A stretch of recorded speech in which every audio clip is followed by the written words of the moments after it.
ಜಮ್ಮು ಕಾಶ್ಮೀರದಲ್ಲಿ 10 ವರ್ಷಗಳ ಬಳಿಕ ವಿಧಾನಸಭಾ ಚುನಾವಣೆ ನಡೆಯುತ್ತೆ. ಮೊದಲ 24 ಕ್ಷೇತ್ರಗಳಲ್ಲಿ ಮತದಾನ. ಇಂದು 64 ಅಭ್ಯರ್ಥಿಗಳ ಭವಿಷ್ಯ ನಿರ್ಧಾರ ಆಗುತ್ತೆ. 3 ಹಂತಗಳಲ್ಲಿ ಚುನಾವಣೆ ನಡೆಯುತ್ತೆ ಜಮ್ಮು ಕಾಶ್ಮೀರದಲ್ಲಿ. 2019ರಲ್ಲಿ 370 ತೆಗೆದ ನಂತರ. ಸೊ ಅದರ ಬಗ್ಗೆ ಕೂಡ ಅಪ್ಡೇಟ್ ಕೊಡ್ತೀವಿ 10 ಗಂಟೆಗೆ.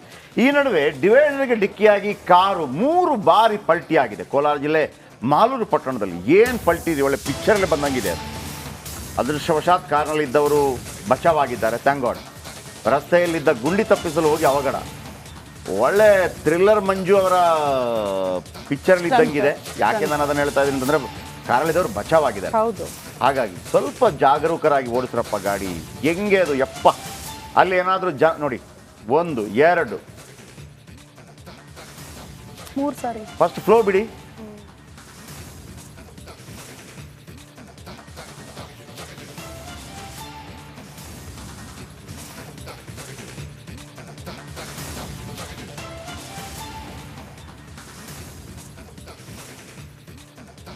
ಯಾವ ಥರ ಪಲ್ಟಿ ಆಯ್ತು ನೋಡಿ.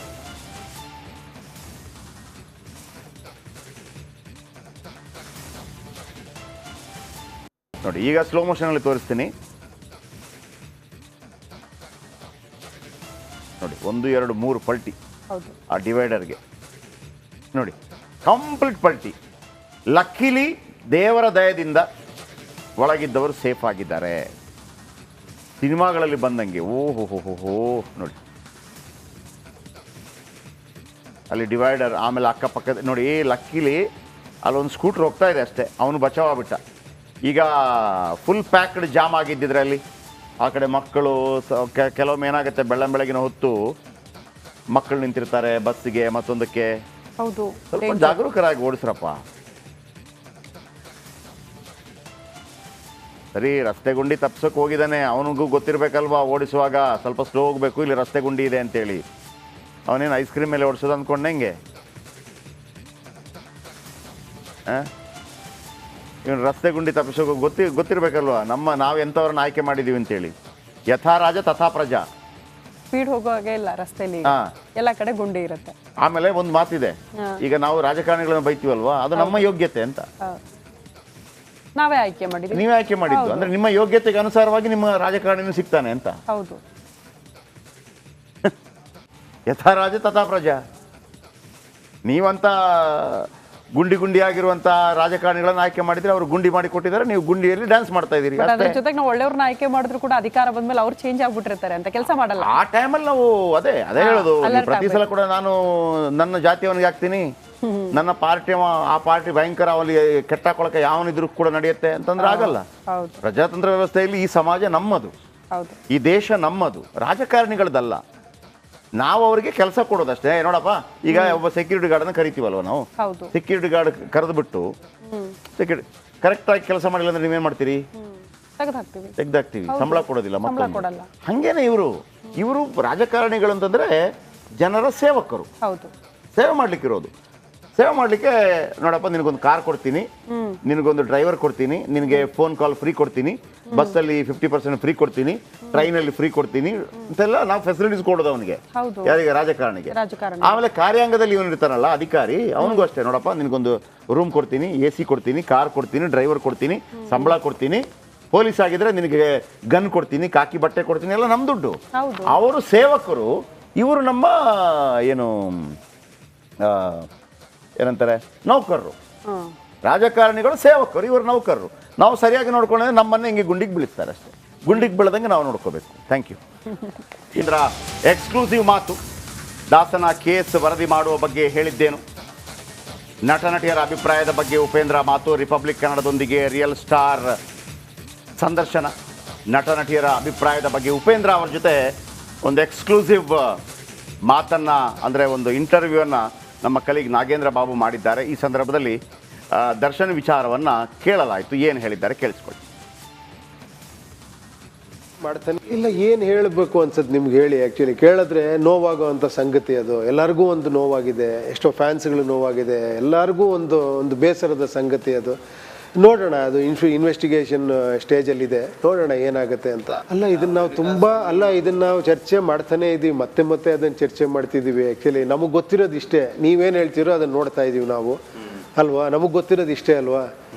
ನಮಗೇನು ಗೊತ್ತಿಲ್ಲ, ನೀವೇನು ಹೇಳ್ತಿದ್ದೀರಾ, ಏನಾಗ್ತಿದೆ ಅಂತ ಅದ್ರ ಮೇಲೆ ನಾನು ಮಾತಾಡಬೇಕು, ಇನ್ನೇನು ಮಾತಾಡೋಕ್ಕೆ ಸಾಧ್ಯ ನಾನು? ಅಲ್ಲ, ಈಗ ಆಗೋದ್ರ ಮೇಲೆ ನಾವು ಏನು ಮಾತಾಡಿದ್ರು ಪ್ರಯೋಜನ ಇಲ್ಲ. ಏನೋ ಒಂದು ಆಗಿದೆ, ಅದು ಗೊತ್ತಿಲ್ಲ ನಮ್ಗೆ, ಏನಾಗಿದೆ ಏನಾಗಿಲ್ಲ ಏನೂ ಗೊತ್ತಿಲ್ಲಲ್ಲ. ಅದು ಇಲ್ಲ ಅಂದರೆ ಯಾಕೆ ಕೋರ್ಟು, ಪೊಲೀಸ್ ಇನ್ವೆಸ್ಟಿಗೇಷನು, FIR ಗಳೆಲ್ಲ ಯಾಕೆ ಬೇಕಾಗಿತ್ತು? ನಾವೇ ಜಡ್ಜ್ಮೆಂಟಲ್ಲಿ ಆಗ್ಬಿಟ್ರೆ ನಾವು ಜಡ್ಜ್ಮೆಂಟಲ್ಲಿ ಆಗೋಕ್ಕಾಗುತ್ತಾ ಈ ವಿಷಯ? ಅಲ್ವಾ, ಆಗಲ್ಲ ಅಲ್ವಾ? ಒಂದು ಸಿಸ್ಟಮ್ ಇದೆಯಲ್ವಾ? ಪೊಲೀಸ್ ಇನ್ವೆಸ್ಟಿಗೇಷನ್ ಆಗ್ತಿದೆ, FIR ಆಗ್ತಿದೆ, ಕೋರ್ಟ್ ಇದೆ, ಕೋರ್ಟ್ ಎಲ್ಲವನ್ನೂ ಕೂಲಂಕುಷವಾಗಿ ಪರಿಶೀಲಿಸುತ್ತೆ, ಜಡ್ಜ್ಮೆಂಟ್ ಕೊಡುತ್ತೆ. ಅಲ್ಲಿವರೆಗಾರ ನಾವು ಸಮಾಧಾನವಾಗಿರ್ಬೇಕಲ್ವ? ಅಲ್ಲ, ನೋಡೋಣ, ಅದೇ ಹೇಳಿದ್ದು ನಾನು, we cannot take judgement actually. ಹಿಂಗೆ ಆಗಿದೆ ಹಂಗೆ ಆಗಿದೆ ಅಂತ ನಮ್ಗೇನು ಗೊತ್ತಿದೆ ಅಂತ ಮಾತಾಡೋದು ಅದ್ರ ಬಗ್ಗೆ. ಮತ್ತೆ ನಾವು we cannot actually one sided ನಾವು ಅದ್ರ ಬಗ್ಗೆ ಮಾತಾಡೋದೇ ತಪ್ಪು. ಫಸ್ಟ್ ಆಫ್ ಆಲ್ ಹೇಳ್ತೀನಿ ಕೇಳಿ, ಅಲ್ವಾ? ನೀವೇನು ನಡೀತಿದೆ ಅದು ಹೇಳ್ಬೋದು, ನೀವು ಮೀಡಿಯಾ ಕರ್ತವ್ಯ, ನೀವು ಹೇಳ್ತೀರ, ನಾನು ಅದ್ರ ಬಗ್ಗೆ ಮಾತಾಡ್ತಿಲ್ಲ. ಅದನ್ನಿಟ್ಕೊಂಡು ನಾವು ಅದ್ರ ಬಗ್ಗೆ ಸರಿನಾ ತಪ್ಪ ಅಂತ ಮಾತಾಡೋದೇ ಮೊದಲನೇ ತಪ್ಪು ಆ್ಯಕ್ಚುಲಿ, ಬಿಕಾಸ್ ಕೋರ್ಟಲ್ಲಿದೆ ಅದು. ಇಲ್ಲ, ಇನ್ನು ಸಿನಿ ರಂಗ ಮೀಟು ಕುರಿತು ಕೂಡ ಮನದಾಳದ ಮಾತು ಉಪೇಂದ್ರ ಅವರದ್ದು. ರಿಪಬ್ಲಿಕನ ಜೊತೆ ರಿಯಲ್ ಸ್ಟಾರ್ ಮಾತನಾಡಿದ್ದಾರೆ. ಇದರ ಸಂಪೂರ್ಣ ಸಂದರ್ಶನ ಇವತ್ತು ಸಂಜೆ 5:27ಕ್ಕೆ ಪ್ರಸಾರವಾಗುತ್ತೆ, ಮಿಸ್ ಮಾಡದೆ ನೋಡಿ.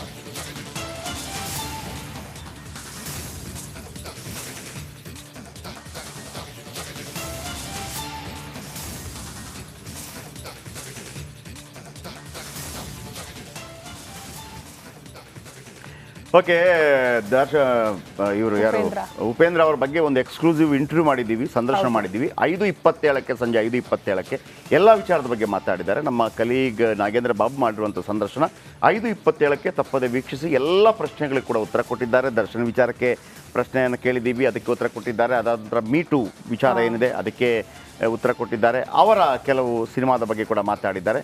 5:27ಕ್ಕೆ ತಪ್ಪದೆ ವೀಕ್ಷಿಸಿ. ಇನ್ನು ಬಳ್ಳಾರಿ ಜೈಲು ಸೇರಿ ದರ್ಶನ್ ಇವತ್ತಿಗೆ 20 ದಿನ ಹೆಂಡತಿ, ಸಹೋದರ, ಆಪ್ತರು ಎಲ್ಲರನ್ನ ಭೇಟಿ ಮಾಡ್ತಿದ್ದಾರೆ. ಒಬ್ಬೊಬ್ಬರೇ ಬಂದು ಅವ್ರನ್ನ ಭೇಟಿ ಆಗ್ತಿದ್ದಾರೆ. ಆದರೆ ತಾಯಿ ಮೀನಮ್ಮ ಮಾತ್ರ ಮಗನನ್ನ ನೋಡೋದಕ್ಕೆ ಇಲ್ಲಿ ತನಕ ಬಂದೇ ಇಲ್ಲ.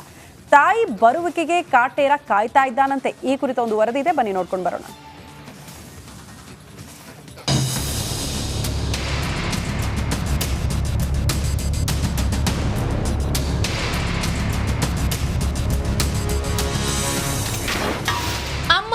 ನಿಲ್ಲದ ದರ್ಶನ್ ಧಾವಂತ, ಮೀನಮ್ಮನ ಕಾಡದೆ ಕಾಟೇರ ಕಂಗಾಲು.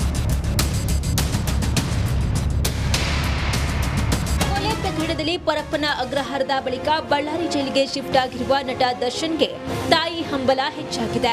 ಜೈಲು ಸೇರಿ 1 ತಿಂಗಳ ಬಳಿಕ ಪರಪ್ಪನ ಅಗ್ರಹಾರದ ಸೆಂಟ್ರಲ್ ಜೈಲಿಗೆ ಬಂದ ದರ್ಶನ್ ತಾಯಿ ಮೀನಮ್ಮ ದರ್ಶನ್ ಬಳ್ಳಾರಿಗೆ ಶಿಫ್ಟ್ ಆದ ಬಳಿಕ ಒಮ್ಮೆಯೂ ಭೇಟಿ ನೀಡಿಲ್ಲ.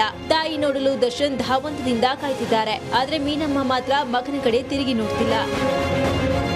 ಬಳ್ಳಾರಿ ಜೈಲು ಸೇರಿ 20 ದಿನ ಆದ್ರೂ ದರ್ಶನ್ ನೋಡಲು ತಾಯಿ ಮೀನಾ ತೂಗುದಿಪ್ಪಂದಿಲ್ಲ. ಅಮ್ಮನನ್ನ ನೋಡ್ಬೇಕು ಎಂದು ದರ್ಶನ್ ಹಂಬಲಿಸುತ್ತಿದ್ದಾರಂತೆ. ಅಮ್ಮನ ಕನವರಿಕೆಯಲ್ಲೇ ದಿನವನ್ನ ದೂಡ್ತಿದ್ದಾರೆ ಎನ್ನಲಾಗ್ತಿದೆ. ದರ್ಶನ್ ಪತ್ನಿ ವಿಜಯಲಕ್ಷ್ಮಿ 3 ಬಾರಿ ಬಳ್ಳಾರಿ ಜೈಲಿಗೆ ಬಂದು ದರ್ಶನ್ ಅನ್ನ ಭೇಟಿಯಾಗಿದ್ರು. ಸಹೋದರ ದಿನಕರ್ ತೂಗುದೀಪ್ ಕೂಡ 2 ಬಾರಿ ಬಳ್ಳಾರಿ ಜೈಲಿಗೆ ಬಂದಿದ್ರು. ಆದ್ರೆ ದರ್ಶನ್ ತಾಯಿ ಮೀನಾ ತೂಗುದೀಪ್ ಬಳ್ಳಾರಿ ಜೈಲಿಗೆ ಬಂದಿಲ್ಲ. ಪತ್ನಿ ಹಾಗೂ ಸಹೋದರನ ಬಳಿ ತಾಯಿಯ ಬಗ್ಗೆ ದರ್ಶನ್ ವಿಚಾರಿಸಿದಂತೆ. ನಿನ್ನೆ ಬಂದಾಗಲೂ ಪತ್ನಿ ವಿಜಯಲಕ್ಷ್ಮಿ ಬಳಿ ತಾಯಿ ಬಗ್ಗೆ ವಿಚಾರಿಸಿದ್ದಾರೆ. ತಾಯಿಗೆ ಭಾವುಕ ಪತ್ರ ಬರೆದ ದಾಸ.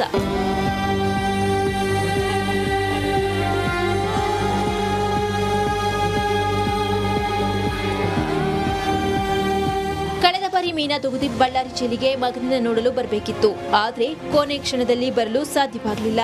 ನಿನ್ನೆಯೂ ಕೂಡ ಜೈಲಿಗೆ ಬರ್ತಾರೆ ಎನ್ನಲಾಗಿತ್ತು. ನಿನ್ನೆಯೂ ಮೀನಾ ಬಂದಿಲ್ಲ. ಇದೀಗ ಅಮ್ಮನನ್ನ ಕಾಣುವ ದರ್ಶನ್ ಬೇಕೆ ಮತ್ತಷ್ಟು ಹೆಚ್ಚಾಗಿದೆ. ಮುಂದಿನ ಬಾರಿಗೆ ಬರುವಾಗ ಅಮ್ಮನನ್ನು ಕೂಡ ಕರೆದುಕೊಂಡು ಬರುವಂತೆ ಪತ್ನಿ ವಿಜಯಲಕ್ಷ್ಮಿಗೆ ನಟ ದರ್ಶನ್ ಸೂಚಿಸಿದ್ದಾರೆ ಎನ್ನಲಾಗ್ತಿದೆ.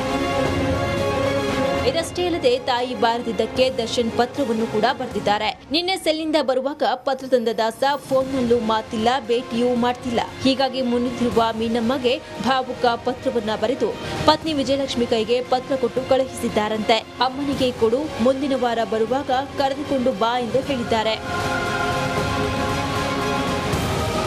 ಬಳ್ಳಾರಿಯಿಂದ ರೇಣುಕಾ ಆರಾಧ್ಯ, ರಿಪಬ್ಲಿಕ್ ಕನ್ನಡ.